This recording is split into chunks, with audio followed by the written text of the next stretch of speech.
There we go. The go live button was not playing kindly with me. Oh, and I just lost my audio. Ha ha ha.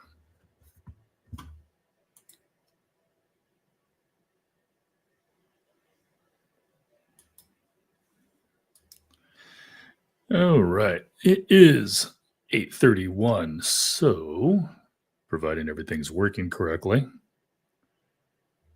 I'm going to go ahead and get this started.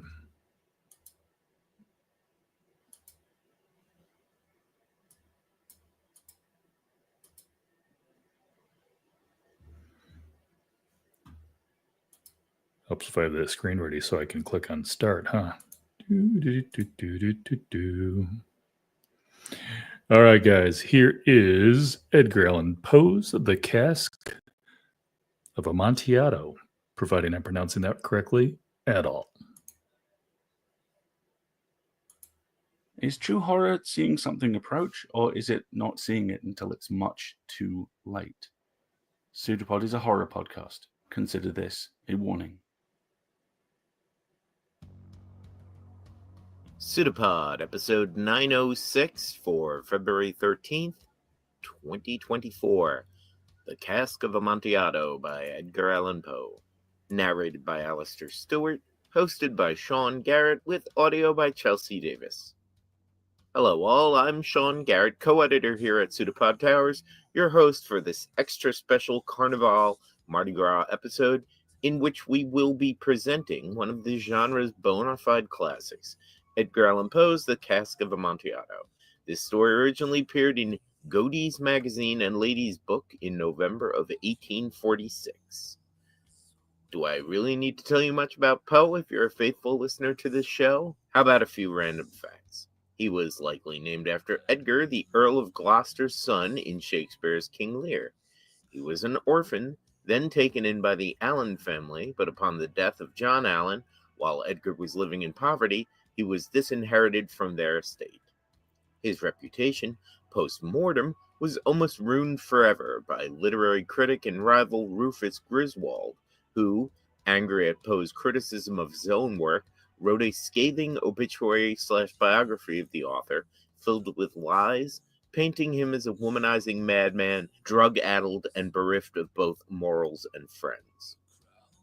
Your narrator this week, back again, is the incredible, the rhyme animal, the uncannibal, Alasdair Stuart. You have already met, I believe? We have a story for you, and we promise you it's true, which I'll have a bit more to say about afterwards.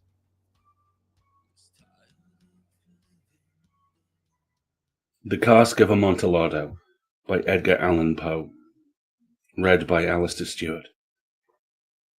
The 1,000 injuries of Fortunato I had borne as I best could, but when he ventured upon insult, I vowed revenge. You, who so well know the nature of my soul, will not suppose, however, that I gave utterance to a threat. At length I would be avenged. This was a point definitively settled, but the very definitiveness with which it was resolved precluded the idea of risk. I must not only punish, but punish with impunity.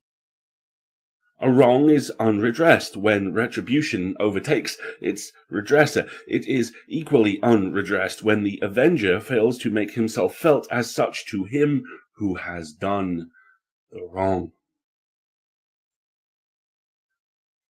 It must be understood that neither by word nor deed had I given Fortunato cause to doubt my goodwill. I continued, as was my wont, to smile in his face, and he did not perceive that my smile now was at the thought of his immolation. He had a weak point, this Fortunato, although in other regards he was a man to be respected and even feared. He prided himself on his connoisseurship in wine. Few Italians have the true virtuoso spirit. For the most part, their enthusiasm is adopted to suit the time and opportunity to practice imposture upon the British and Austrian millionaires. In painting and gemmery, Fortunato, like his countrymen, was a quack. But in the matter of old wines, he was sincere. In this respect, I did not differ from him materially. I was skillful in the Italian vintages myself, and bought largely whenever I could. It was about dusk, one evening during the supreme madness of the carnival season, that I encountered my friend. He accosted me with excessive warmth, for he had been drinking much. The man wore motley. He had on a tight-fitting, party-striped dress, and his head was surmounted by the conical caps and bells. I was so pleased to see him that I thought I should never have done wringing his hand. I said to him, "My dear Fortunato, you are luckily met.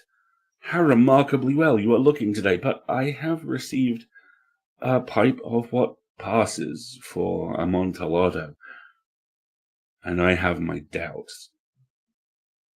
"How?" said he. "Amontillado? A pipe? Impossible, and in the middle of the carnival." "I have my doubts," I replied, "and I was silly enough to pay the full Amontillado price without consulting you in the matter.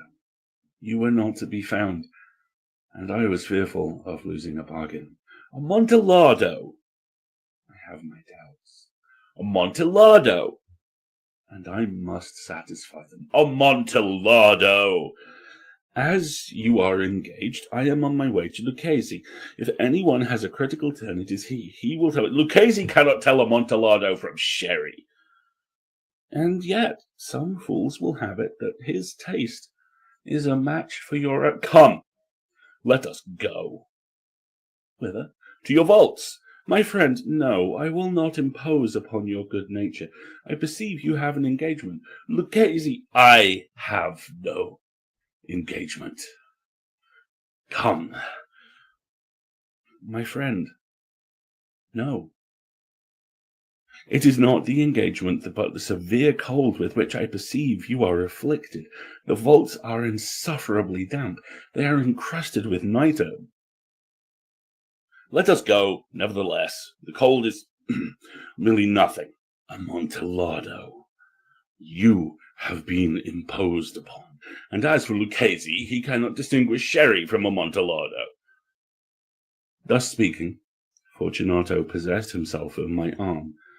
Putting on a mask of black silk and drawing a roquelaire closely about my person, I suffered him to hurry me to my palazzo. There were no attendants at home. They had absconded to make merry in honor of the time. I had told them that I should not return until the morning, and had given them explicit orders not to stir from the house. These orders were sufficient, I well knew, to ensure their immediate disappearance, one and all, as soon as my back was turned. I took from their sconces 2 flambeaux, and giving one to Fortunato, bowed him through several suites of rooms to the archway that led into the vaults. I passed down a long and winding staircase, requesting him to be cautious as he followed. We came at length to the foot of the descent, and stood together on the damp ground of the catacombs of the Montresors. The gait of my friend was unsteady. The bells upon his cap jingled as he strode. "The pipe," said he. "It is farther on," said I, "but observe the white webwork which gleams from these cavern walls." He turned towards me and looked into my eyes with 2 filmy orbs that distilled the rheum of intoxication. "Nitre?" he asked at length. "Nitre," I replied. "How long have you had that cough?"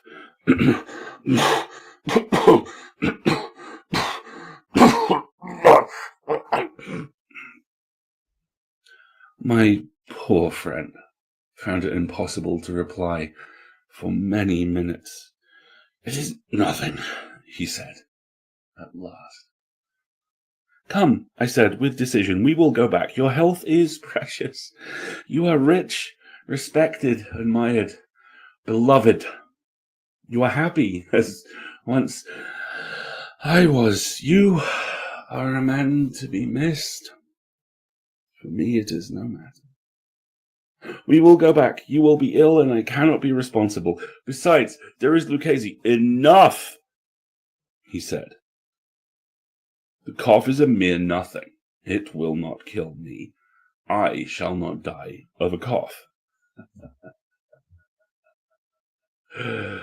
True, I replied. "And, indeed, I had no intention of alarming you unnecessarily, but you should use all proper caution. A draught of this Medoc will defend us from the damps." Here I knocked off the neck of a bottle which I drew from a long row of its fellows that lay upon the mould. "Drink," I said, presenting him the wine. He raised it to his lips with a leer. He paused and nodded to me familiarly, while his bells jingled. "I drink," he said, "to the buried that repose around us, and I to your long life."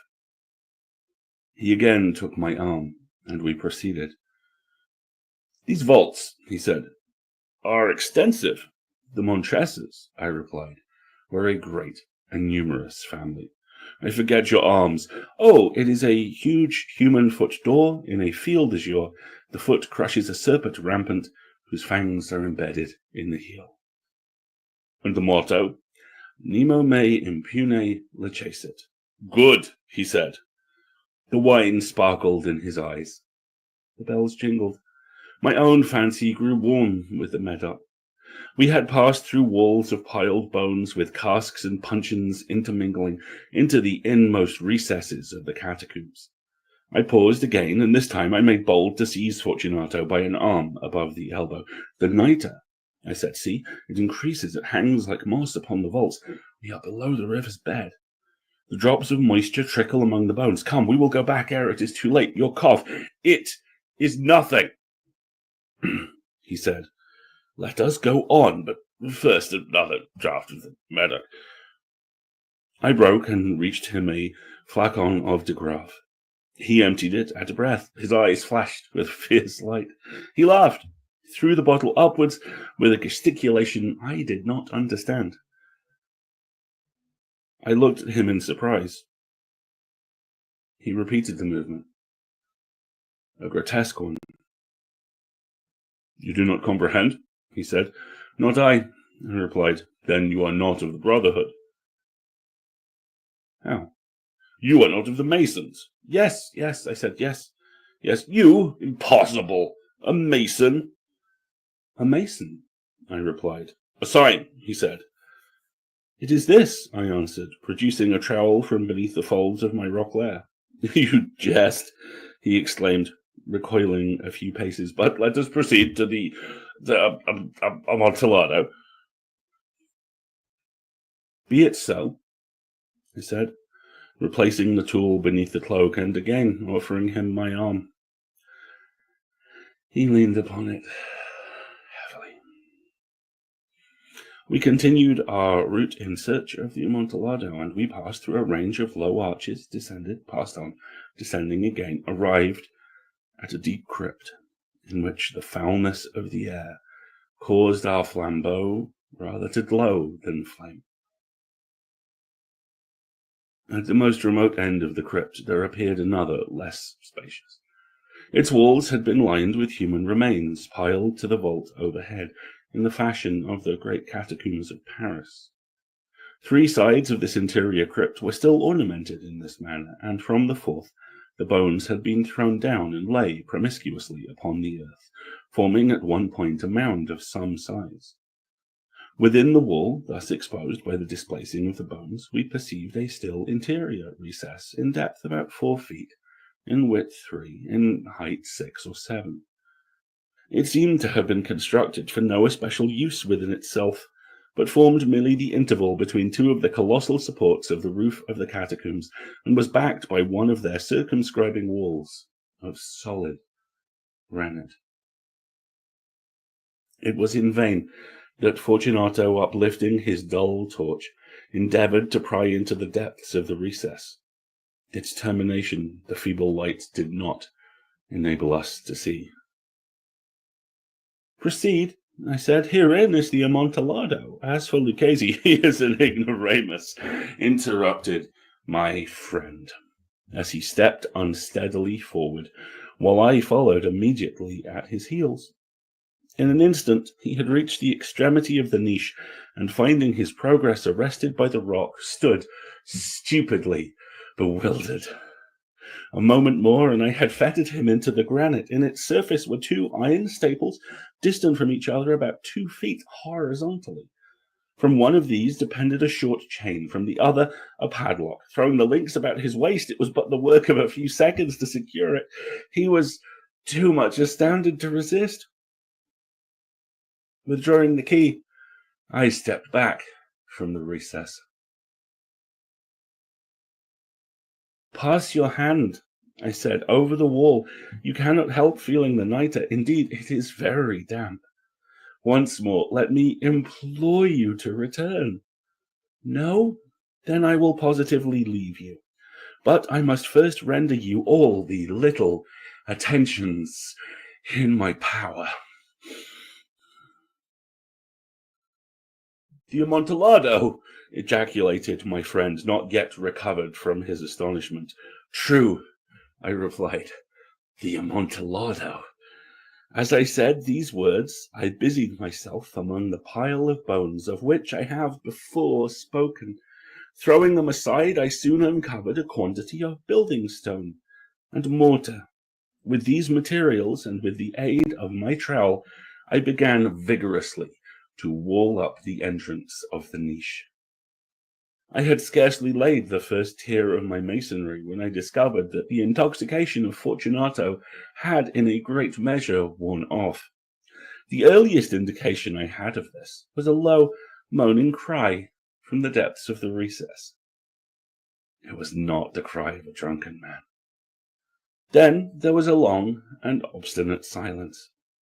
I laid the second tier, and the third, and the fourth. And then I heard the furious vibrations of the chain. The noise lasted for several minutes, during which, that I might hearken to it with the more satisfaction, I ceased my labours and sat down upon the bones. When, at last, the clanking subsided, I resumed the trowel and finished without interruption the 5th, the 6th, and the 7th tier. The wall was now nearly upon a level with my breast. I again paused, and holding the flambeau over the mason work, threw a few feeble rays upon the figure within. A succession of loud and very shrill screams, bursting suddenly from the throat of the chained form, seemed to thrust me violently back. For a brief moment I hesitated. I trembled. Unsheathing my rapier, I began to grope with it about the recess, but the thought of an instant reassured me. I placed my hand upon the solid fabric of the catacombs and felt satisfied. I reapproached the wall. I replied to the yells of him who clamoured. I re-echoed. I aided. I surpassed them in volume and strength. I did this. And the clamourer grew still. It was now midnight, and my task was drawing to a close. I had completed the 8th, the 9th, and the 10th tier. I had finished a portion of the last and the 11th. There remained but a single stone to be fitted and plastered in. But now there came from the niche a low laugh that erected the hairs upon my head. It was succeeded by a sad voice, which I had such difficulty in recognizing as that of the noble Fortunato. The voice said, "A very good joke, indeed, an excellent jest. We will have many a laugh about it at the palazzo." Overall, the Amontillado, I said. The Amontillado. Is it not getting late? Will it not be awaiting us at the palazzo? The Lady Fortunato and the rest? Let us be gone. Yes, I said. Let us be gone. For the love of God, Montressa. Yes, I said. For the love of God. But to these words, I hearkened in vain for a reply. I grew impatient. I called aloud. Fortunato. No answer. I called again. Fortunato. No answer still. I thrust a torch through the remaining aperture, and I let it fall within. There came forth in return only a jingling of the bells. My heart grew sick on account of the dampness of the catacombs, and I hastened to make an end of my labour. I forced the last stone into its position. I plastered it up against the new masonry. I re-erected the old rampart of bones. For the half of a century, no mortal has disturbed them. In pace requiescat.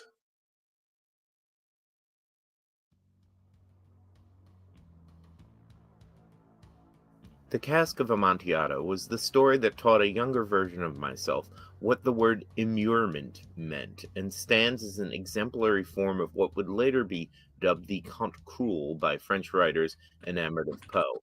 Interestingly, while there are numerous anecdotal stories that the tale is based on fact, and some literary precursors of vengeance through immurement, including Honoré de Balzac's La Grande Bretège, aka Peter's Mansion, some of its actual origins have to do with yet another literary feud that Poe was engaged in, this one with the author Thomas Dunn English.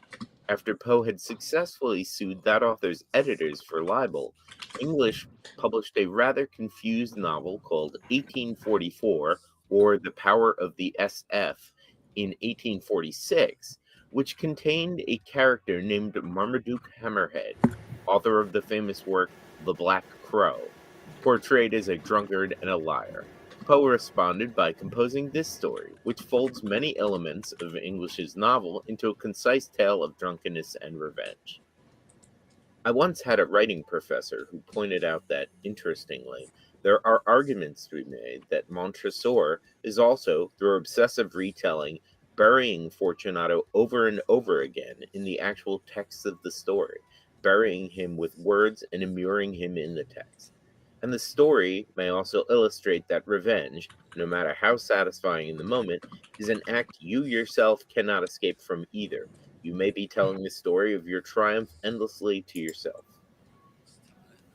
If you're a Patreon subscriber, we encourage you to pop over to our Discord channel and discuss the show.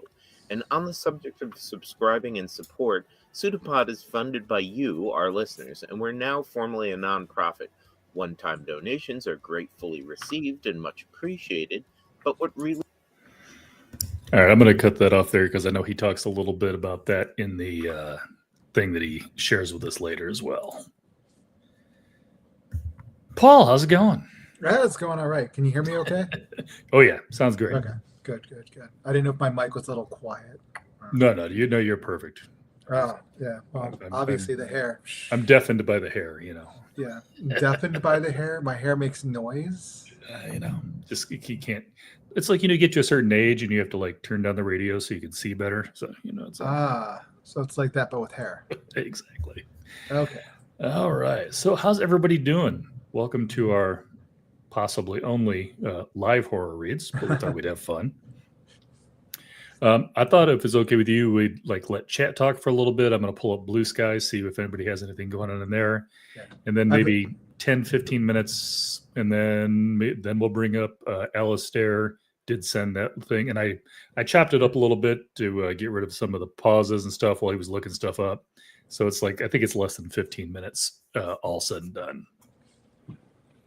That sounds good. I've actually got Bluesky up on my second monitor, so I can actually look at it while we're talking, refresh it. So it's not going to be quite exactly as live because the latest, you got to refresh and click on latest every time you bring that up. But yeah, I'll be able to see what most people. We can respond to that too as well.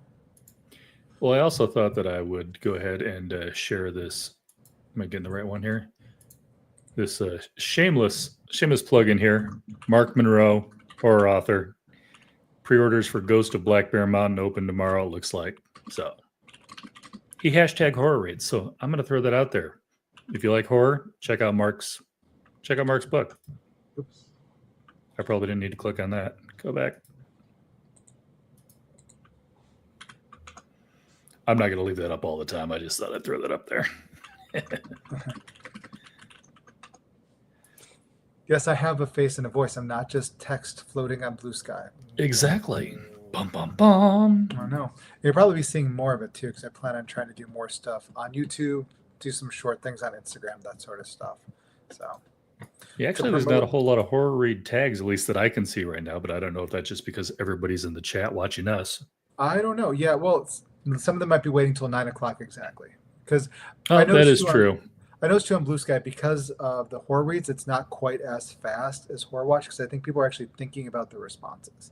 So we're not just reacting to some visual stimuli. People are actually thinking about it, because we get some real interesting conversations on these. So yeah, I will try to keep my conversation or my comments to a minimum then until 9 o'clock rolls around. Oh, that's okay. I think we can just talk about it a little bit here, a little ahead of time. And I've got Poe over my shoulder here, so he's hanging out there, very on brand. Yeah, I think I like the Poe, the little Poe author photo at the bottom of the pseudopod. It looks like he's smelling something bad. I gotcha. He's just like, that. Who farted? I do have to say, I don't know if you listened to that file, because I think he sent it to both of us, but yeah. Oh, no, I haven't had a chance to listen to it. I was planning to listen to it. I listened to it tonight. Alasdair was fun. I enjoyed that. Yeah, I thought his narration was real good. And he really he really played the dark humor well, because there's a lot of dark humor in this one. Yeah, well, it's Poe. Yeah, well, but when I was listening to it this time, because I haven't read this one in a little bit, but I have rewatched the Vincent Price Peter Lorre adaptation of it, and I was struck by wow, I forgot how funny a lot of this is. How much dark humor. Even the last line, when he says "rest in peace" to him, it's a lot of he's basically the family motto, which when translated from Latin means basically don't mess with us or we'll kill you. Hold on, what's the exact translation? No one provokes me with impunity. And then, it's got the foot with the snake biting it, It's basically, leading up to exactly what's going to happen. I've just always loved Poe because his horror is so internal, it's mental. It's not necessarily somebody getting their head cut off or disemboweled. But it's the fear of it, that's for sure. Yeah. No, it's very psychological. His horror is extremely psychological. Because even the stuff that involves torture, it's like with the pendulum, the torture isn't what happens when the pendulum slices through. It's watching this come closer and closer. It's the anticipation. It's the psychological effect it has on you. And same here, It's interesting because we don't see it from Montresor, or we see it from Montresor's point of view and not Fortunato's. Because the usual Poe story, it's the person that's being walled up or tortured or something that's their point of view. But this one, it was interesting that it turned it a little. Telltale Hearts, that's another good one. Oh, yeah. That was actually the first Poe story I read when I was 10. I couldn't tell you what it was. I think I got one of the complete book type things where, it's all the short stuff, Telltale Heart, The Raven, all, I have no idea which one I read first. Yeah. But I loved them all. Yeah, what I got a collection of classic horror short stories when I was a kid from my grandma, because she knew I was into horror but didn't want to give me Stephen King yet. And I tore through that. I love that thing. There was a lot of stuff in there, but Poe's Telltale Heart was in there, and that traumatized me, but in a good way, I guess. All right. And it has gone past 9 o'clock, so I did want to say, just while everybody's watching, I want to thank Pseudopod once again. I did get their permission before I broadcast that live here, so I want to thank them for sharing that with us and letting us do this tonight. Yeah. Yeah, that was really cool that we could do it. Oh, it looks like we got some comments already. Yeah, the humor was definitely great. Definitely start for the drunk guy towards the end. Yeah, me too. That's an interesting way you put it. Like, at first, like, you're like, he's this fool, he's a drunk, you're thinking, oh, he's gonna get what he wants because look how pompous he is, look, I'm a Freemason. But then near the end, you're actually feeling sorry for him. That was Gwyn Garfinkel that said that on Bluesky. Yep. And let me just go ahead and do that again. Pull this up. I don't know if that's big enough for everybody to see, but Isaac Land there. So for Poe, the Gothic tales were a reference point for this kind of narrative. It's hard for us today to read this particular story without thinking about Dungeons and Dragons tropes. All those bricks and chambers and masonry and nitre. Niter. Yeah, Niter. Like miter. Niter. Yeah, Gotcha, I think actually it's supposed to be. Yeah, I think that's funny too because I was listening to it and he starts mentioning the exact dimensions, like 5 feet 6, all that stuff. I'm like, that sounds like them describing a dungeon in Dungeons and Dragons. Like this room was 5 foot by 6 feet or whatever. And yeah, it's funny actually seeing that in the Poe story. Although I don't know if I would consider that. I don't think I was considering Dungeons and Dragons tropes when I read it, like originally, even as a kid. Like that wouldn't have occurred to me. I was into Dungeons and Dragons at the time too, but I don't think it occurred to me. Yeah, well, mine wouldn't have been either way because I didn't know anybody who played Dungeons and Dragons. I was reading Poe at like 9 and 10, and nobody around me was playing that stuff. Oh, I started playing that pretty early, and then that was right before. Oh my God, Dungeons and Dragons is the devil. Yeah, I was alive for that phase. Yeah, that was my parents bought into that, which is kind of funny because my dad's an atheist, but his frame of mind was like, just because I don't believe in Satan doesn't mean there's not Satan worshipers. So it's kind of an interesting logic. Yeah, unlike Wile E. Coyote or the Roadrunner, it doesn't matter if you don't believe in gravity; it still affects you. Yes. Okay. Kelsey, if we even got you started on, well, first of all, I mean, I assume you're here. You're probably reading Paul Jessup. If not, fix that. Second of all, Robert McCammon's another great one, and I think T. Kingfisher. She does a lot of stuff, but Twisted Ones, What Feasts at Night, and Moves the Dead, and what was the other one? I've got it like around here somewhere. They're all really good, and they're actually based on classic horror short stories. A lot of those. I think What Moves the Dead is based on Fall of the House of Usher, and it's her own. Yes, it is. Mm-hmm. Yeah, it's really. I did read that one this year. Yeah, the Twisted Ones is based on Arthur Macken's The White Ones, or The White People. That's what it was. The White People. And I know she likes Nat Cassidy because I was talking to her in a Discord earlier. So. Yeah. Fears are way before the victim. Yeah. I love that the victim doesn't figure it out for a while. Like even at the ending, the victim's just like, "Oh yeah, we're gonna go drink that wine. Ha ha ha! This is a great joke." Poor Fortunato the fool. Yep. Yeah. One of the things I was thinking of too, I don't know how accurate this, but I remember reading somewhere that in the older versions of Carnival, like when it was in France and things like that, they would actually sacrifice the fool at the end of it. So that's kind of, I don't know if Poe is making a reference to that. I don't know how actual literate it is to anthropological or anything like that, but yeah. Yeah, Kelsey. Well, I know if you like Stephen King, Robert McCammon, like especially in the 90s, they were kind of like 1A, 1B of the horror genre. Yeah. Basically, every time a King book would come out, there'd be a McCammon book that was really oddly similar but different. Yeah. Like and you couldn't even blame them, copying off each other because this was back in the day. Paul, you know how long it takes a book to get to print. Oh yeah. They had to start writing them at like the same time. Yeah. No, it's just one of those that they're both tapped in the same horror zeitgeist, I think. Yeah. Yeah. Still a huge Swan Song fan, even though it's like, 1,100 pages or something. Yeah. Yeah. Which is funny because the stand was always considered long, but then that makes the stand look small in some ways. Fair enough. Yeah. No, I don't know. Yeah, that it is a disturbing one. I think the most disturbing one for me for Poe was Telltale Heart. Just yeah. Yeah, I think Telltale Heart and Pin the Pendulum are kind of like, I don't know which one was worse. Both was one of those things where you could see what was happening and not do anything to stop it. Yeah. Yeah. Yeah. And it was also, to me, like the idea that you could still hear it, that sort of thing. It was like he was tormented by his own guilt. Yeah. True. I'm going to have to reread Poe now. He's like, I know all these stories because I don't know how many times I read that book when I was a kid, but it has been a while since I picked one up. Oh, wait, actually, no, I changed. I scratched that. I changed that. The Oblong Box is the one that scares me the most. That's the one about being buried. Off the top of my head.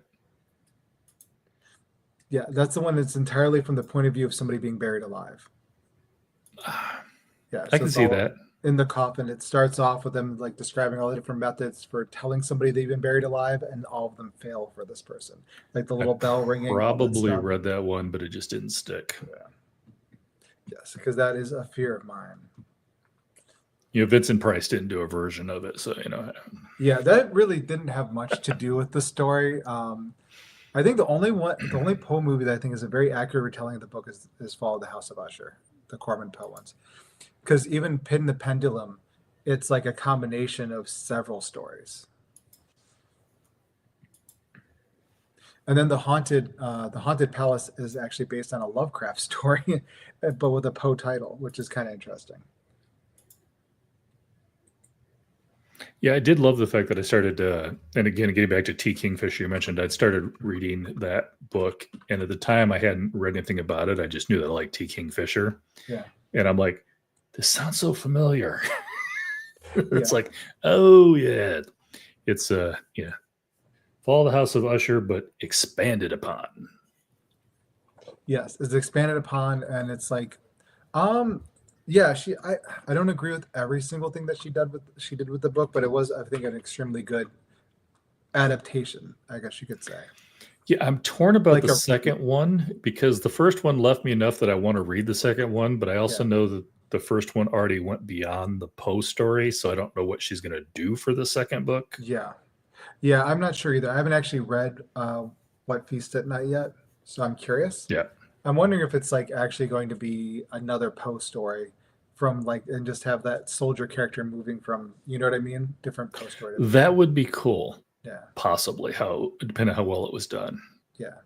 Well, I would trust. But if I gave anybody a chance, it would be Ursula. She's usually pretty good. Yeah. I would trust T. Kingfisher with her. Yeah, Ursula Vernon. That's her. T. Kingfisher is her pseudonym. Right. Yeah. It just feels weird saying T all the time. Yeah. Love how T did it. Yeah. T did a good job. Plus, I think she's been very open about who she is. I mean, so it's not like, you're like, oh, you let it out of the bag that what her real name is. I think anybody who reads T. Kingfisher knows what her real name is. No, yeah, and that was just the Ursula Vernon. I think it was just because she was writing kids' books under Ursula Vernon, and when she started writing adult books, she didn't want the kids to accidentally pick up one of her books. Which I think Clive Barker actually had the same issue when he wrote Deep of Always and the Amaranth books for kids. Like if you go to his website now, it actually will tell kids not to go to this part of it and stuff. I mean, a lot of authors do that though. I mean, V.E. Schwab didn't used to write under V.E. until she started doing the adult books. Her old stuff was just under her name, Victoria. Yeah. Oh, that's true. Yeah. Yeah. And then you get to a certain point of fame, and it's just like, everybody knows who it is. Just put them all under the same name. Like any of her stuff that gets rewritten now, it's just under V.E. Schwab. Yeah, yeah. Hold on one second. I'm actually responding to one of the other Bluesky comments. Oh, yeah. Somebody else asking the same thing about what's the scariest. So I don't know if he saw us discuss it already here or if he hasn't been watching this, but yeah, I'll respond to that. Because I try and do. Oh, that's the thing. He did the horror watch, horror reads mix up, which we all do from time to time. Well, I mean, anybody who saw what my stupid thumbnail for the video was, I wrote horror watch because out of habit. I did it yesterday, I think, actually. My girlfriend Victoria actually noticed it and was like, oh, you did horror watch instead of horror reads. And I'm like, oh no. Oh no. But yeah, so I'm going to respond to this real quick. But yeah, I don't know if you saw it say it here, but for me it was Oblong Box. It was the scariest. Just because I don't want to be buried alive. Yeah, I mean, to a certain extent, the Telltale Heart's almost the same thing too. Yeah, that's true. True. Not great for claustrophobes, that's for sure. No. Not good for claustrophobes at all. Yeah, I wish there was a way to do like a way to have it update a little better and like Bluesky, like the tags. Yeah. So Well, like that be, one that you just read, I think somebody was replied to you. So, like, if I'm just looking at latest horror reads things, well, it that's, doesn't even show up. They put horror watch on accident. Yeah. So they actually responded, said, "Sorry, I meant to tag horror reads," and that's when I saw it. So yeah, I see the and you must be getting them. You're getting them like a. Oddly enough, I refreshed and I didn't see that because you're talking about the Isaac one, right? Yeah. Isaac, how's it going? It's like when I first refreshed it, I still wasn't showing it. It's like, dang it. I blame the internet. Yes, it's always the internet's fault. Absolutely. That's kind of funny to me that, like, people on Bluesky don't know how I look or talk or anything because I've done so much stuff in person and so many video blogs and podcasts and stuff like that. So. Well, I mean, your hair, I mean, it's right there in your profile picture. Yeah. Also, Gwen just said the Telltale Heart has always been her favorite Poe story. That's if we're talking favorites rather than scariest, sure, Telltale Heart is my favorite because it's just the language is so wonderfully intense. Like Poe does that really well. I mean, even though it's of the time period, so it's a slightly archaic, he still has this, I guess you could call it like a narrative urgency to his prose, where there's like an intensity to it. Like you can feel the emotion. And I love Alasdair's narration, but I also, to me, I feel like Poe's one of those ones where I want to read it. I don't necessarily want to hear it all the time. Yeah, that's true. Yeah.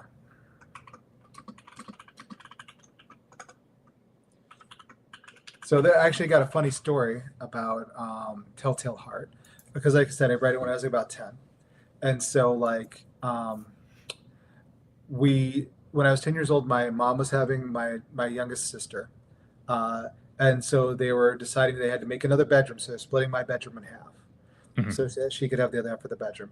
And so they found out there was a loose floorboard and it was hollow. And I freaked out thinking, oh my God, there's going to be a heart in there or something, And my mom was just laughing at me so much because she's not a big horror fan like me. She thought that was hilarious. I was getting all worked up.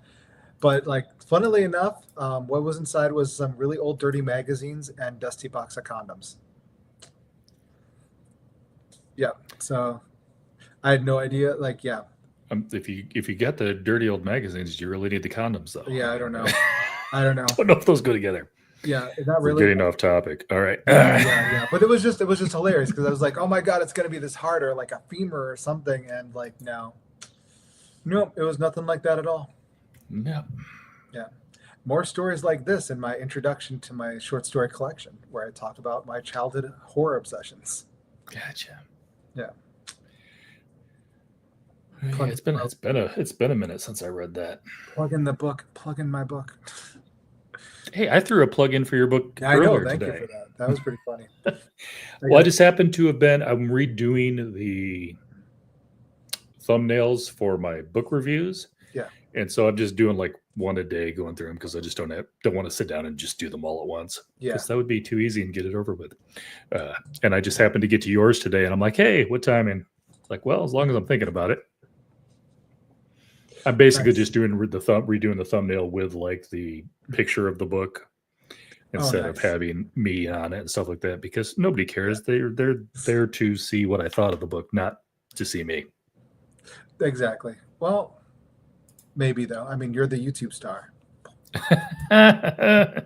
It's just your face talking all the time. I mean, well, true.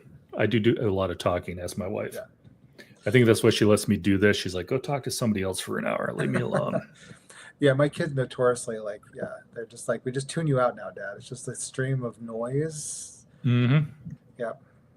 Yeah. When I told them that at work, I'm actually very quiet and I've noticed the quiet one that no one doesn't talk much. They just were flabbergasted. They're like, no, you're lying. I can see that though, because I think especially for a lot of people that I would consider leaning introverted, they're quiet, especially around people they don't know or in a professional setting. However, they can be the same people that if you get them in just a group of their friends, people that they're comfortable with, that's not the same person. Yeah, that's kind of me basically. Yeah. I become a chatty Cathy, and not a Cathy's curse. There you go.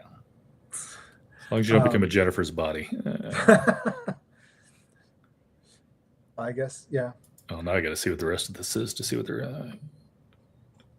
Oh yeah, so Gwen had said the humor was great. I did find myself feeling sorry for the drunk guy towards the end, and then regular name Extra Sherpa, Zedra Sherpa. I'm not sure how that's supposed to be Regular name pronounced. Zeta Sherpa. Yeah, I don't know either. The motto had me in tears. So Yeah, that was hilarious. I thought that was just. I googled it and I'm like, oh my god, that's hilarious. And the coat of arms too. It's so, and like yeah, when they're toasting to his long life.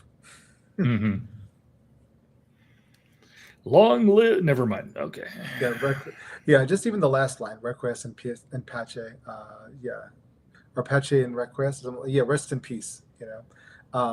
He screams it at him. Like that's just great. That's how you end a Poe story on a strange joke. Yeah.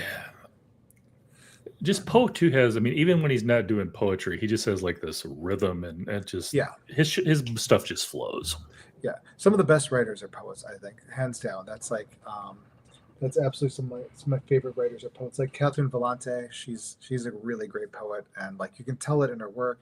I'm trying to think of somebody else here. Oh, what's her name? She wrote The Stranger in Alandia. Sophia Samatar. She is a really great poet too. And I don't know if anyone should read it, but you should. If you like fantasy, it's like an amazing work of art. Have you read that one?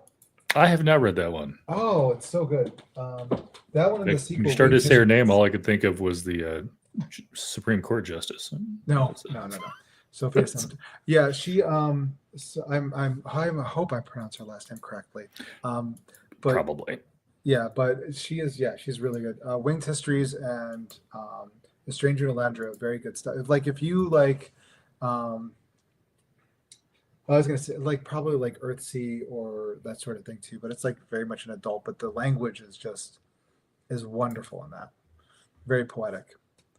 I'm trying to visit a bunch. I mean, Tanith Lee, obviously. Tanith Lee is. Yeah, she's on my to be read list. I just haven't gotten to her yet. Yeah. Nathan says it's always the quiet ones you have to worry about. Victoria says it was fun to revisit the Edgar Allan Poe classic, The Cask of Amontillado. Amontillado. Man, I can't say it. I totally screwed that one up. Yeah. As soon as I said it, it's like, I don't even know what I just read. Yeah. The Cask of Armadillo, whatever the name was. And then Gwen, it's interesting that we never find out what misdeeds he's avenging. That's true. You took my really parking spot. Yeah. That's one of the things I really liked about it is like you don't know, and that makes it even better. He says there's like 1,000 different things against him. It was just an insult. He did all these injuries against him, but just one insult. Mm-hmm. And I'm assuming it probably had to do with wine.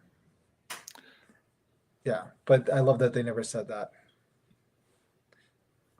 Yep. I think certain types of stories you want the closure, but I think sometimes in a good horror, just leaving it unsaid is almost better. Yeah. That there's something to be said about ambiguity in horror, and yes. Yep. All right, I'm going to give everybody a few minutes to go ahead and write your comments because I'm going to play what Alasdair sent us real quick. Trimmed it down to about 16 minutes. Maybe I'll play a little bit and then maybe we'll pause after he answers each question. Because I thought he had some interesting stuff in here. Okay, I'll mute myself then while you do that. Yeah, I'm going to click myself. And somebody yell in the chat if this isn't playing through YouTube.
Well, crud, that is not playing through that either. I have an idea. Let's go back to talking, and I will. Well, crud, that is not playing through that either. That's weird. I have an idea. Shut up, me. All right. So talk amongst yourselves, and I'll put that somewhere. I think I can play it.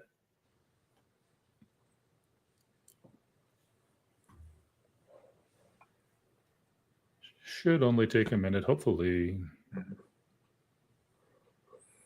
But yeah, Bluesky and YouTube. Talk amongst yourselves. All right.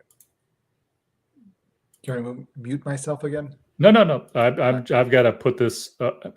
I'm trying to see if I can put this up.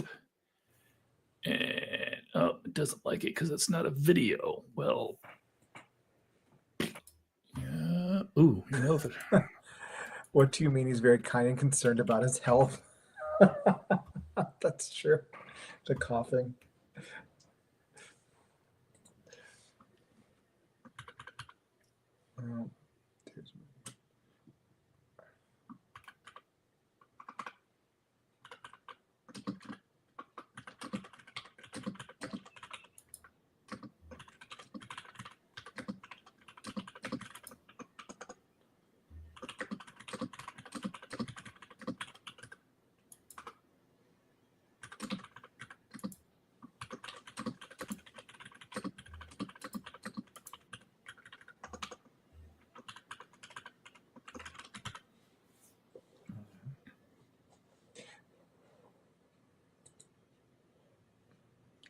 Can they hear us still, or?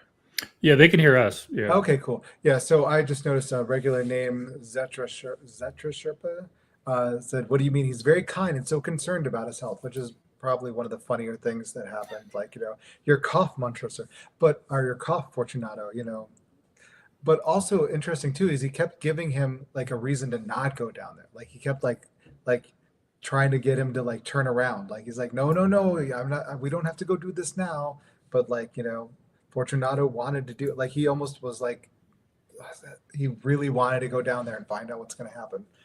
So that makes me really think that the insult had something to do with wine. I'm guessing.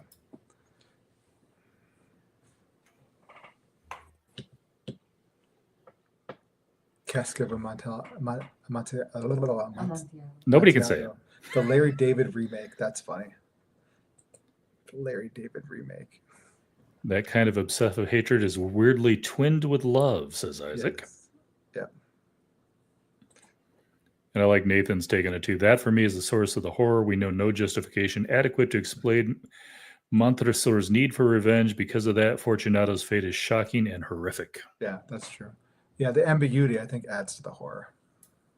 Which I think that's another nice thing too, is like when it's done well, ambiguity can really up the horror because like it's the unknown, that kind of thing. I mean, you've got everyone quoting Lovecraft saying like, the greatest fear is the fear of the unknown, which you don't see, that sort of thing. But if it's done poorly, I think it actually ruins the fear. But when it's done very well, it kind of adds another layer to it. I mean, that's what's done in this one. I mean, it's almost like it doesn't matter what the insult was, just that it was a petty insult, and Montresor is going to get some revenge. All right, I got one more shot at this. I'm going to see if this works. There's no slight possibility that you will hear a cat. We have a 10-month-old rescue feral kitten called Twiglet. Twiglet is white, aside from his toe beans and his ears, which are pink. He's very, very deaf. So he's an indoor cat entirely. And his current hobbies are sleeping, eating, and yelling. And our spare bedroom, which is the studio I'm in now, is one of his favorite places because he doesn't get to come in here very much. So if you hear the sound of clamoring or meowing, it's not me, trust me. So first off, how did you get into voice acting? How best to describe this? I got into voice acting by being the least British I have ever been in my life. I started off in podcasting and voice acting through Pseudopod, where the story is hosted and where I'm one of the 3 or 4 hosts we now have. And I did that in the early noughties, kind of 2006, I think. And I was listening on a dial-up connection that got plugged into a wall made entirely of damp on a green iMac. You remember those ones with the big old color swooshes? Yeah, love that computer. It was a 56K modem, and it took 20 minutes to download a 20-minute episode. Wow, the future's cool sometimes. I really loved it. I loved the format from the start.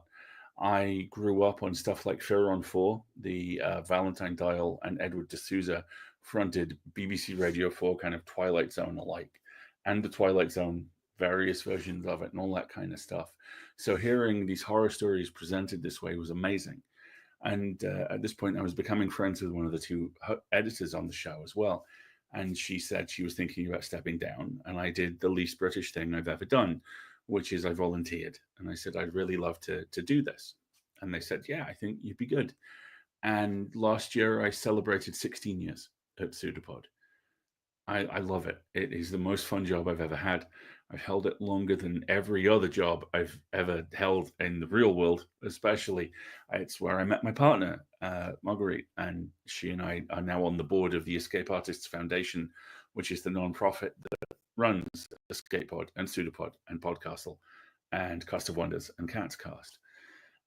And being in that space for that long meant I was around as the audio drama boom was hitting for horror in particular. And horror is really a field that's kind of bloomed there through shows like The Magnus Archives and Limetown and Home from the Hallowoods and Old Gods of Appalachia and Broken Veil, which has just started and is amazing, and so many others.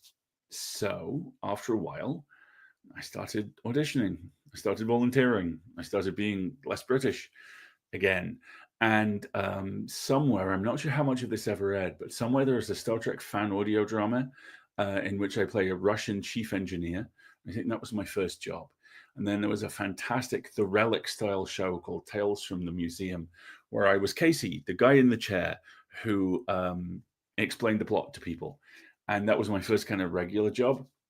And then I just kind of trundled along and I was doing bits and pieces. And then the Magnus Archive started and I became a really big fan. And I got friendly with the folks doing it. And one day, again, I wasn't very British. I stuck my hand up and I said, if you ever need an extra hyper-articulate, warm-voiced Brit, and I know you have a lot of those, let me know. And they did. And I was cast as Peter Lucas, the unsung hero of the show, who has never done anything wrong in his entire life, and was in throughout season 4. And that is the job I get recognized for more than anything else right now. And I get recognized for it in so many weird parts of my life. One of my best friends is a screenwriter to narrative designer in Los Angeles. And he was in podcasting very early on and kind of dropped out because he needed to earn money to eat, and this is a field where that's very hard. And he had the Magnus Archives recommended to him one day, and entirely by chance, the episode that he found recommended to him was the one where I first appear. So his wife's working away in her office downstairs, and he's working away upstairs, and suddenly she hears, "Is that fucking Al?" And it was. The other good example of that I went into my local comic shop about 2 years ago, and they said, "How dare you do that to Paul Martin?" And I had to kind of stop for a moment and go, "Did you reach the..." "Yeah, we reached that episode." "Yeah, okay." And that happens a lot. And that's so cool. It's like the smallest least intrusive version of fame. I really love it. Because people love the show and they love Peter because he's a bastard, but he's a very charming bastard. And I sound very reassuring. So he sounds like he isn't a bastard. So he kind of sneaks up on you. And I kind of stood up on that. From the Magnus Archives, I pushed a little bit. I started auditioning far more mindfully and actively looking for stuff. And there was one particular day where I was like, I always seem to be getting cast as villains. And I mean, when you sound like Radio 4, you kind of have to be cast as a villain a lot of the time. And my partner very kindly suggested that I audition for a couple of nice guys. And I got one. Rogue Maker is a one-season space disaster show, and I got cast as Malachi, who is the flight attendant on a spaceship where things go very badly wrong. And he's one of my favorite characters because he's lovely and kind and very kind of people-facing. And there were a couple of things that the process with Rogue Maker was very collaborative, and I really responded to that because there were a couple of things I wanted to bring to the table. And I wanted to talk about, because I'm a big guy. I'm 6'2", I'm over 300 pounds. I look like, I have been described accurately as a friendly door. And I wanted to talk about that with Malachi. And they said, yeah. So they wrote in a couple of lines describing him as big. And I've struggled with anxiety at a couple of times in my life. And one of the things that really helped me and continues to help me on the occasions where it does rear up is a particular breathing exercise. And there's a point in the show where Malachi is talking down someone who's having a panic attack. And I was able to use the breathing exercise that's worked for me. So he's very close to me. I like Malachi a lot. And at the same time, I was cast in a show called The Secret of St. Kilda, which is brilliant. I think it's a 10-episode season. It is kind of saltwater drenched noir on a small island off the coast of Scotland. Go into it knowing nothing, please. I am the narrator on that, which means I got to turn up the full-on Benedict Cumberbatch. And that was really, really good fun. And that goes places. And I know season 2 on that's being worked on. Really, kind of at that point in my career, it became two things. I had a couple of shows behind me that I was known for. Rogue Maker got quite popular. Magnus Archives got popular. All of that kind of stuff. And also, audio drama is a very small community. Like all creative endeavors, you know, there's the joke about how we pass around the same $10 through everybody's Patreon, that kind of thing. And this is, congratulations, you are calling on me to not be terribly British, because I'm going to kind of big myself up a little bit, and I apologize for that. See, Brit, every time. I'm nice to work with. I'm a nice guy. I try and help out as much as I can, and I hit my marks, and I'm professional. And that carries.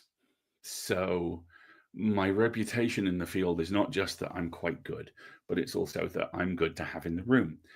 And that means that I haven't worked steadily, but I've always got a couple of shows on the go for about 6 months of the year. And that's really nice to do. And that's something I genuinely feel very humbled by, because I've done good work in other shows, and because I've tried to help my community wherever I can. That means that very occasionally something will come up which is tailored for me a little bit. Or it will mean that in some cases, if I audition for something, I won't get it, but there'll be another role that is perhaps closer to the stuff which I've done, and I'll have a better shot at getting that. All of this is kind of dancing around two really fundamental truths. And the first is, if you're nice and honest and work hard, it actually gets you places. And the second is that there's no real magic bullet for this other than one thing: follow what you love. I love doing this. I grew up around radio. My dad was a book reviewer on the Isle of Man for a while. And like I say, I've been a podcaster for 16 years. I love using my voice. And I love using my voice to help boost small projects that I can cast a little bit of light on. I love using my voice for kind of things where I show up for a line. I did that recently. There's a show coming out in about 8 months where I have one line as my own great-great-grandson, which was really sweet. And that was written specially for me. I really appreciated that. So yeah, I'm trying to be kind of very utilitarian about this. And kind of, how did I get into voice acting? I showed up and I kept going. And how did I stay in voice acting? I showed up and I kept going, and I helped wherever I can. That's kind of what it boils down to. That and having fun. Having fun makes a job easy. It makes it something that you actually enjoy doing. And the 2 shows I'm in regularly, the 3, shows I'm in regularly at the moment really help with that. I'm in a thing called Reno Championship Wrestling from the King Falls AM folks, where I am the sole English wrestler on the roster of an early 90s American Pro Wrestling Federation. And I get to live all my Jason Statham dreams. I love being Shooter Samson. I'm in Forged Bonds at the moment, written and created by the incredible Pine Gonzalez. And I get to play Zeus in that, who, much like Peter Lucas, has never done anything wrong in his entire life. And I'm also currently in the Attic Monologues, which is this incredible show that really should be talked about more, where I am literally the author of the other characters' misfortunes, and I get to do big narrations at the start and at the end of most episodes. So I'm kind of going full circle in that. It's fun. I like it. Okay, second question. All right. So I just wanted to have us a chance to talk about that before we moved on. I hope you guys found that interesting. I thought it would be very cool since we actually, unfortunately, we couldn't get him on. Like I said, it is like 2:00 in the morning there over in the UK. Although I was listening to that accent, he sounds nothing like Dick Van Dyke. I don't think he's British. I think he's making it up. But yeah, I just thought it'd be kind of cool to hear from a voice actor on, how they got started. It was kind of cool, and I liked his the way he narrated the original story too. Yeah, he does have a voice though too. I mean, that guy, if he wanted to like narrate some sleep tapes, I think he could pull it off. He's a very, very mellow. I mean, not when he's doing Edgar Allan Poe, but in his answers here, it was very chill. Yeah, it's one of those things. Like when you actually meet a horror writer in real life, they're actually one of the nicest, most chill people ever. That's like says Paul Jessup, horror author. But I mean, it's true though. Like some of the nicest people you ever meet are horror authors. Also, people who act in horror, that sort of thing. It's like it's an odd, like playing against type kind of thing, but it's true. Oh yeah, I've told you before. The horror authors. I started mainly doing fantasy authors with a few other things, but the horror authors are the chillest people I have on here. Yeah. You, Ian Rogers, Nat Cassidy. I mean, Josh Mallerman, if he was any chiller, he would have fallen asleep during the interview. And I don't mean that in a bad way. He was just so relaxed. It's like, yeah, I've heard him in podcasts and stuff too. He's like very like, well, like, okay, cool, man. Like it's weird though when you're talking to him. He is somehow completely relaxed and also looking like he could just be wired for 24 hours straight at the same time. Yeah, I don't know how he pulls it off. But he looks like somebody that took like NyQuil and like high doses of caffeine at the same time. Yeah. But he's also like when he's like in person and stuff, like doing a reading and things like that, he's extremely high energy, like at like cons and stuff. So that's kind of funny. Yeah, I kind of feel the same way there, Leaf Light, but I can't pull it off because if you watch enough of my videos, you realize that I don't have the same voice every video. Especially like first thing in the morning, sometimes I'm like an octave lower than this. And other times like I can't even get this low. It's just I wake up with whatever voice I wake up with that morning. Doesn't really do well for like, reading a book or something. Oh, well, really quick on Bluesky and Horror Reads. Oh yeah.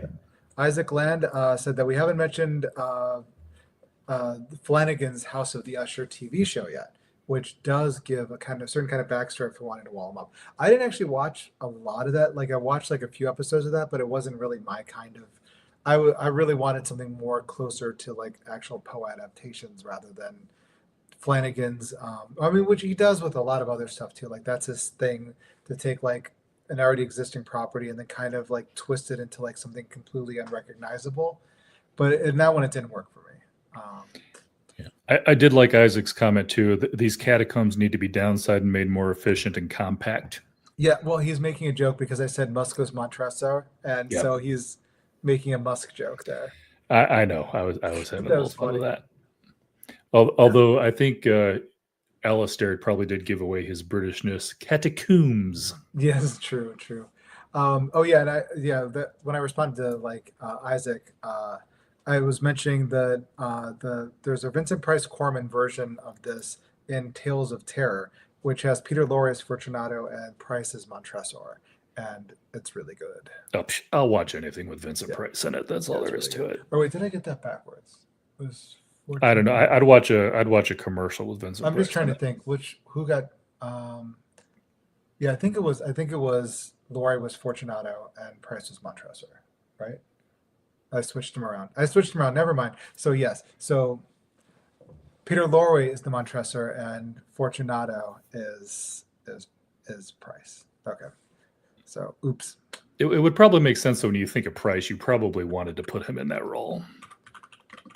Well, it's actually funny because they're both. The whole bit in that one was actually really funny because they played drunks extremely well. Especially Peter Lorre is just like he's this foolish drunk, and he's just always like, This is a very good wine. Well, like Price's character, he's like sipping the wine like and like doing it very seriously and like getting like the exact vintage and stuff.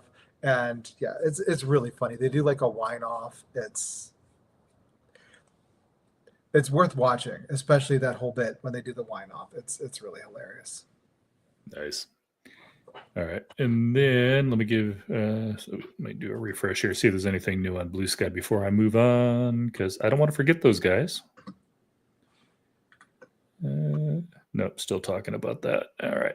So then let me play the answer to the second question. There's only 3 questions. This will not go on all night, but I really did appreciate him sending this stuff to me. Bum, bum, bum, bum. Okay, go back to the thing. There we go. Because I don't know if it'll play if I don't have it on the screen like that. And I have now been joined by the cat. If you know, how does Pseudopod decide which stories authors to add? Yeah, I do. We have submissions schedules for each one of our shows. And if you go to pseudopod.org and click on submissions, you'll get a page on there with our submission schedule on it. And those will show you the windows where we're open to subs and not. And they'll also give you on the same page, you'll get details of our submissions guidelines and how best to present stuff to us. It's always really interesting when we do this because we get, like everybody does in the field, we get huge amounts of stuff through, and it's always a pleasure to read through all of it because it's always so varied and so fun and so interesting. We use a system called Moksha, which is a portal system that a lot of places use. It's really, really good. We also have on the website, and I'd encourage you to take a look at this, narrator guidelines, because we're also looking for voice narrators from time to time, as opposed to a non-voice type of narrator, Alasdair. Again, those narrator guidelines, if you follow them, if you are interested in narrating for us, that's the best possible way to get yourself on board. It's a tough process. I mean, all of us aren't just podcasters. We're also authors. We're also actors. We're also producers. We do all these other kinds of things as well. So we know what every side of this process feels like, and we know how tough it is. And do the best you can. And because that's in the end, that's what everybody in the field does.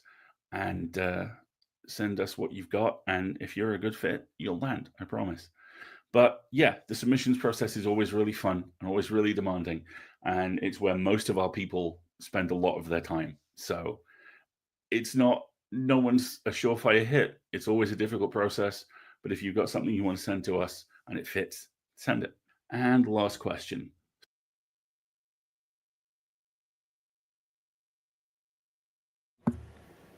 All right. So yeah, I just wanted to get that in there too. If anybody, because I know that was one of my big questions is like, they've got like, was it like 900 and something episodes on Pseudopod by now? It's like, how do they decide who's gonna, who are they gonna read? I mean, obviously because of the fact that they're not, it's a non-for-profit, and we'll get to that in the third question.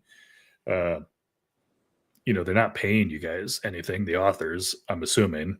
It's just, somebody let is like, yeah, you can read my short story, get my name out there, whatever. No, they pay authors. They do pay authors? Oh yeah, they pay. Okay, I don't know. Yeah, no, I've gotten published by them twice, and that was back when they were first starting out. They paid less than they do now. Gotcha.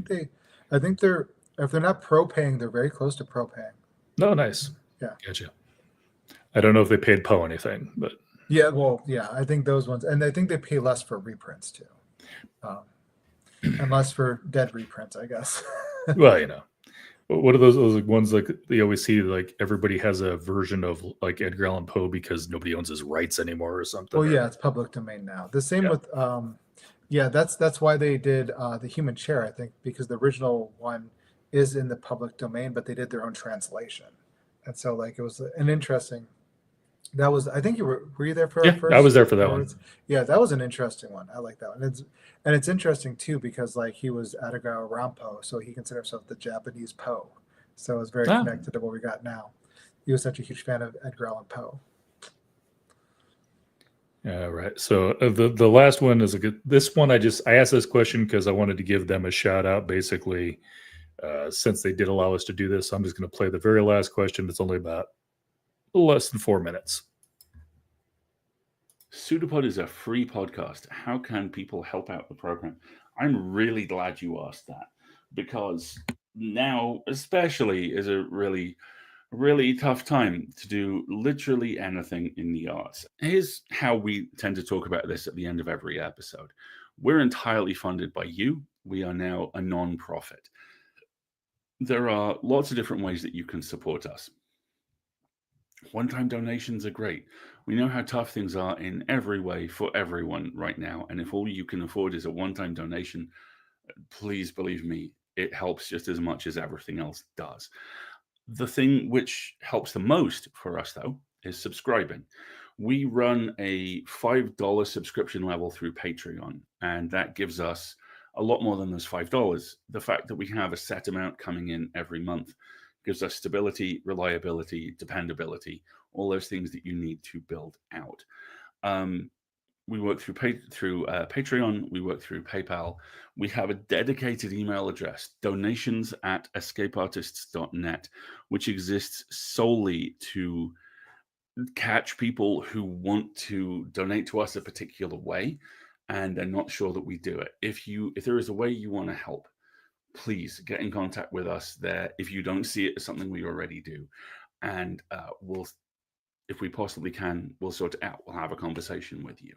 We also, because we're a nonprofit now, there are advantages to donating through your workplace. There are advantages to possibly to your tax return donating through us. It's tough. Making art is tough at any time. There's a line I've used a lot recently, which is, you are making art in 2025, the hardest time to make art since 2024, and that's true. But we have dedicated donors. We have people who help out every month, every week, and there's always more. And God damn, it's appreciated. I love this job. We're only able to do this job because of the folks who donate. There is one other thing which people can donate if they don't want to donate, or if they don't or can't donate money, and that is time. As I'm sure you know, discoverability is the most important thing in this field. So if folks aren't able to donate financially, if there's an episode you particularly like for example, the Cast of Amontillado, then please talk about it. Boost it on your social media, whichever one you can currently stand to be on.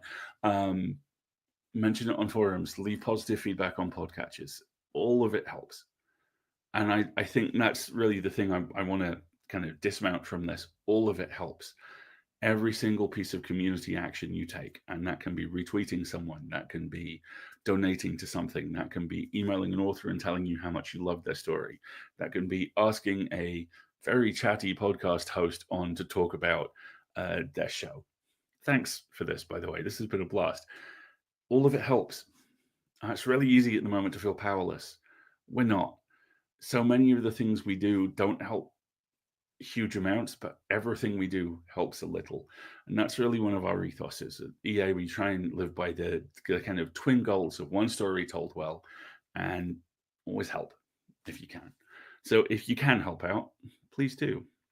And thank you so much for giving me an opportunity to chat at you. I'm so sorry I couldn't chat in person, like I say, pesky Atlantic Ocean, but please enjoy the episode. Thanks a lot, and I'll see you soon. All right. So, like I said, I just wanted to share that he did take time out of his day to get that sent over. So I just wanted to, again, to let all of you guys hear what he had to say. Hopefully he answered some questions that you might have had. Like I said, how many times can I say "like I said" in one sentence? But anyhow, yeah, he's it's really, really late over in the UK. So he didn't quite want to stay up for this whole thing. Yeah, that's actually why we don't get a lot of people from the UK and horror watching horror reads, because of that. But we tried making the time good for like as many people as possible, because I know some people that wanted to participate were like 4 hours behind us and stuff. So it was like it's one of those damned if you do, damned if you don't time zone things. Yeah, it's a lot different for me if I do a author interview, which anybody can watch anytime. Then yeah, sometimes if I've got somebody on the UK, I'm doing it at 10 a.m. on a Saturday or something, just but anybody can watch that later. But trying to do a live thing like we're doing with this, and trying to make it available for everybody who wants to see it at the same time, doesn't always work out so well. No. It's one of the trickier things. That's actually one of my podcasts, which I need to get back into eventually, although I'll be doing it quite less, in a completely different way, a less complicated way. Because before I was bringing in authors, publishers, editors, all to talk about one certain aspect of horror, like, folk horror, body horror, that kind of thing. And I'd get them from all over the world. And then trying to get a time when everyone can meet up together was impossible. It took weeks, and sometimes it would take like a month or two to get like everyone's schedule like accurately lined up. So that's probably not going to happen anymore. It'll probably just be maybe once a year we'll do that. It can get messy. Yeah, I can imagine. Yeah. It's like I think I listened to a podcast the other day that V.E. Schwab hosted with Jay Kristoff. And, she was in Scotland, I think, and he was in Australia, and just trying to figure out the time difference. Yeah, wow, especially Australia and Scotland. That's like a huge... Yeah, because it was also a live one. I think she accidentally started at like an hour early and realized, oh, crap, he's not up yet. Yeah. Jeez. Oh, wow. Yeah, even just getting on the different coasts in the U.S., there's still like a very big time difference there. Because we did, when Underland Books put out the book Even Cozier Cosmic, they did a whole like this giant like author reading online, virtual, and like we had like people from, they're in Seattle, and it's like, well, not Seattle, sorry, they're in Portland, like I think Oregon, like around the Oregon area, and so like the time difference there is a lot different from me. Like so they're like, oh, we're gonna do it like I think it was like 8 or 9 o'clock, so it was like 10 or 11 o'clock for me. And so it was like a huge difference. I was like, by the time it's over, I'm up late. And then I felt sorry for the guy in France who was like it was way off. Oh, it's like my next author interview is Michael Michelle, and I think he's over in Oregon. Yeah, it's weird because you wouldn't think it would be that big of a difference, but yeah, it is. Trying to coordinate the two in the same country, even. Yeah. I should have Schwab on this year too, so that's going to be. Oh, cool. Yep, I've only been trying to get her on for 3 years. So 3, yeah, that was that all. Does she have a new book to promote? Is that why she's going on now? Yeah, Bury Our Bones Beneath the Midnight Soil is coming out. Oh yeah, so, yeah, I've heard some good things about that one. That's gonna be one of the few ones though I'm not doing live though. We're just because we're gonna pre-record it because she wants it dropped closer to when the book drops, which I don't blame her. But that also means she's so busy once the book drops that we can't do it close to when the book drops. Yeah, that's usually how it goes, especially when you're like an author of her like caliber with like her following and stuff like that. Yeah. There's much more. Yeah, the promotion becomes a lot heavier. Probably the only reason she's even doing my channel is because I started talking to her before like Addie LaRue blew up. Yeah. Back like when she responded to her own emails, so she actually knows my name. So, but yeah, she's just been ridiculous. But last time, in fact, my daughter, who happens to be a huge Addie LaRue fan, we flew out to. She was in Ann Arbor, which is as close as she's gotten to Omaha. Yeah. And it wasn't even a signing, but we flew out there so my daughter could watch it. So. Wow. It was cool, though. I was probably the oldest person in that audience, but it was still cool. Yeah. So that became bigger than Darker Shades of Magic even? Because I know that was pretty big for a while. Darker Shades of Magic was big in the fantasy genre. Yeah. Right. As to where I think Addie LaRue kind of blew up in a larger genre, very including. Kind of like there's a difference between Taylor Swift when she was big in country and Taylor Swift now. When she's a pop star, yeah. I think Addie LaRue's got like 30 different special editions of that book too. It's ridiculous. Really? That's insane. Yeah. Every crate, every box. What a time to be alive and be a reader, though. I'm loving the special editions that a lot of places come out, especially with the stylized edges, the page edges these days. Yeah, I can't afford to get all the special editions I want though. I don't. Yeah, and they're usually in romantasy, which I don't really quite read myself. But yes, but I tried doing a Luma crate, and then I realized none of that's really up. So I've got like got a year's worth and I canceled it. But Yeah. it's like I am going to read them because some of them look like they might be okay. Ones that are closer to fantasy than the romance, that kind of thing. Yeah. Which, no shade on that at all. I read horror, and a lot of people look down on that. So I'm not gonna. Yeah. If you like your romantasy, awesome. More power to you. Exactly. Just yeah. Yep.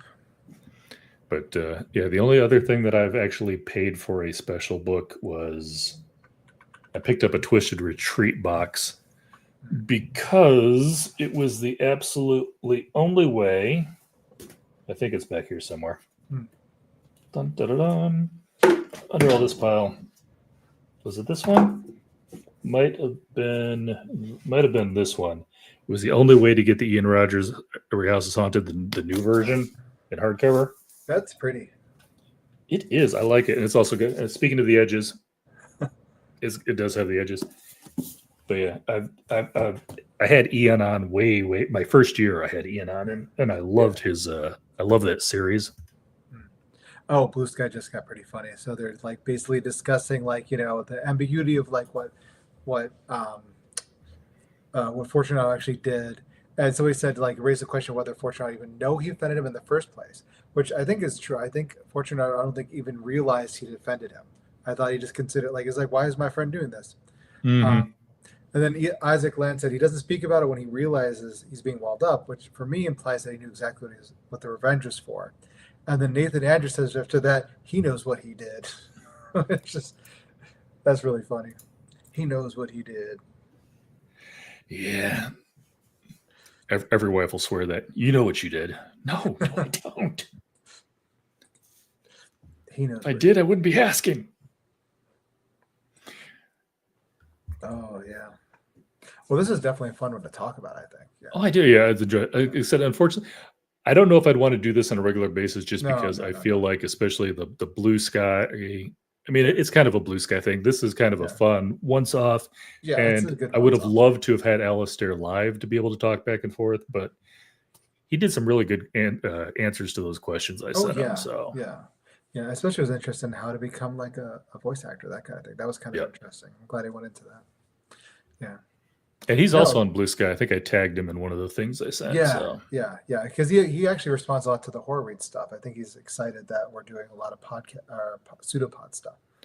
Well, I also emailed him back. I don't think I included you on that one, but I emailed him back earlier because I just, booktube, book talk, book, all the books is such a small community. I realized that I was on Emily Inkpen's Discord earlier, who does like the Dex Legacy and Wasteland. She does and she'd actually posted a review that he did on her stuff, and I was like, I didn't even know who he was until I started doing the horror reads thing. Yeah.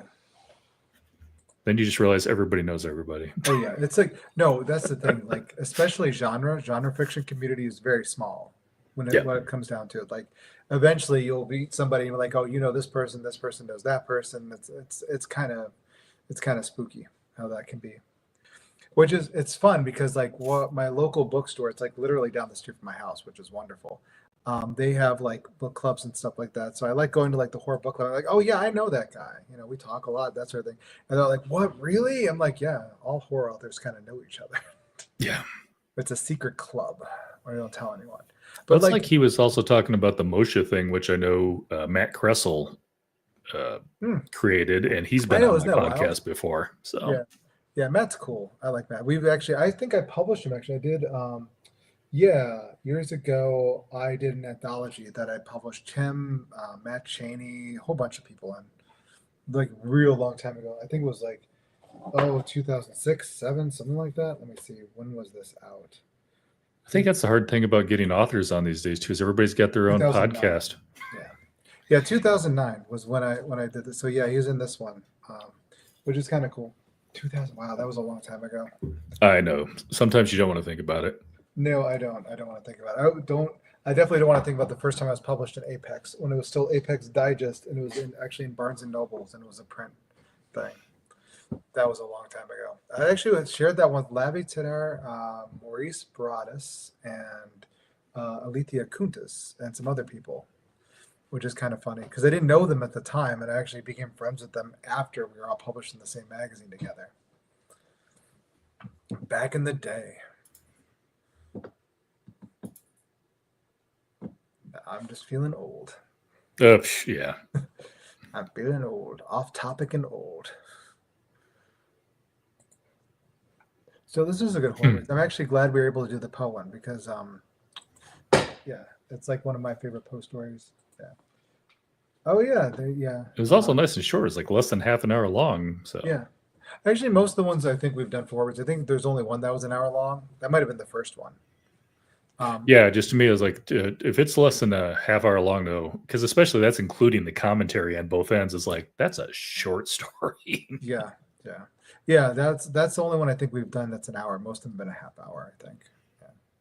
Yeah, I think the Skinless Man Counts to 5 would have to be a little bit longer if we had the audio version. The of whole that. thing, you mean? No, just that specific one. Oh, that specific short story. No, it's like it's less than 3,000 words. It's like 2,000 something. So, yeah, it's not that long. It Depends on how fast they talk. I feel like most punch. voice actors, though, they like to enunciate and slow down. Yeah, that's also true. I don't know. I think let me see, because I think it wasn't that long of a story. There's a reason we all listen to audiobooks at least 1.2 speed.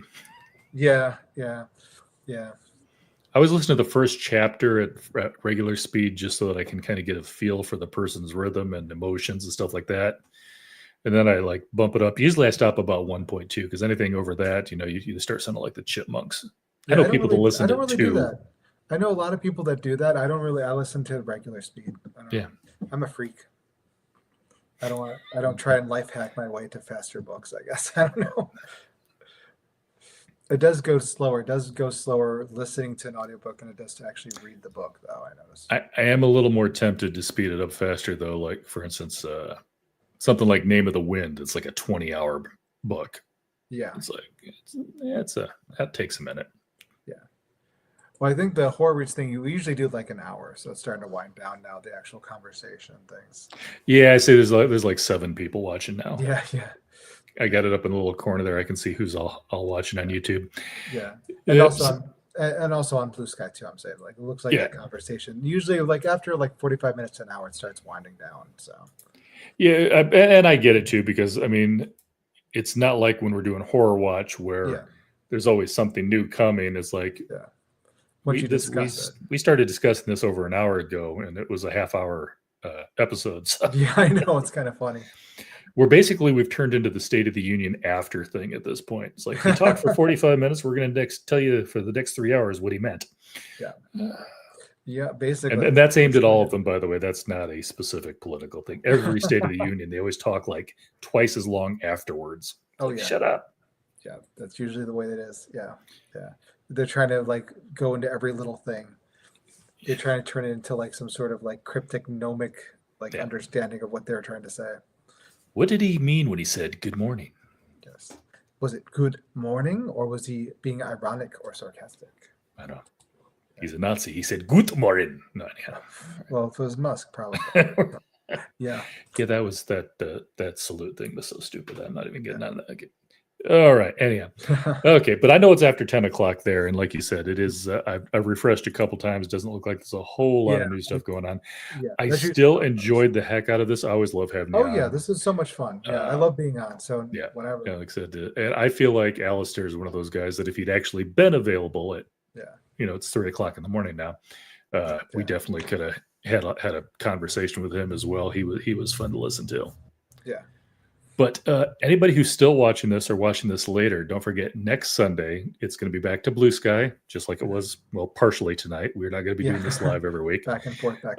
Yeah. But always appreciate these, love these things. And like I said, another shout out to Pseudopod for allowing us to be able to listen to these free of charge. If you do have an extra few bucks, send them to me. No, I mean, send them to Pseudopod. And then of course, always thank you to Paul. I mean, you kind of head this thing up. You get it going every week, Horror Watch and Horror Reads, and we thoroughly enjoy it, as does everybody else in the chat.